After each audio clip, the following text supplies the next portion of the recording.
राजकुमारी और राक्षस।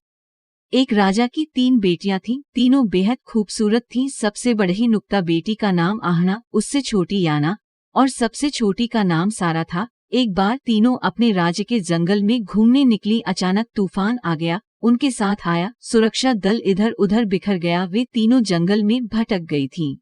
थोड़ी दूर चलने पर उन्हें एक महल दिखाई दिया। अंदर जाकर देखा तो वहाँ कोई नहीं था। उन्होंने वहाँ विश्राम किया और टेबल पर रखा भोजन खा लिया। सुबह होते ही सारा उस महल के बगीचे में घूमने निकल गई। सारा ने वहाँ गुलाब देखे और बिना कुछ सोचे उन्हें तोड़ लिया।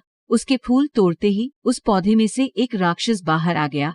उसने सारा से कहा कि मैंने तुम्हें रहने के लिए घर और खाने के लिए भोजन दिया और तुमने मेरे ही पसंदीदा फूल तोड़ दिए। अब मैं तुम तीनों बहनों को मार डालूंगा।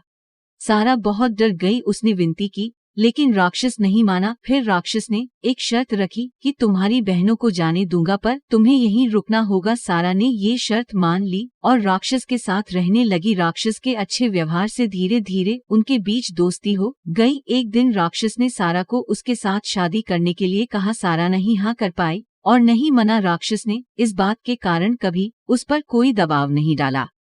एक बार एक जादुई आईने में सारा ने देखा कि उसके पिता की तबीयत ठीक नहीं है। वह रोने लगी। ये देख राक्षस ने उसे 7 दिन के लिए घर जाने की इजाजत दे दी। अपने परिवार के साथ वह खुश रहने लगी। उसके पिता की तबीयत भी ठीक हो गई। एक रात सारा ने सपने में देखा कि राक्षस बीमार है और उसे बुला रहा है।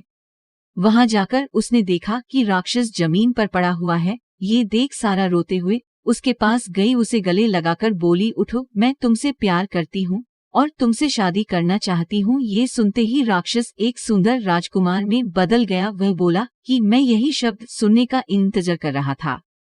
उसने बताया कि एक बुरी औरत ने उसे श्राप दिया था और कहा था कि जब तक उसे उसका प्यार नहीं मिल जाता वह इसी हाल में तड़पता रहेगा। इसके बाद राजकुमार और राजकुमारी ने शादी कर ली और खुशी खुशी रहने लगे।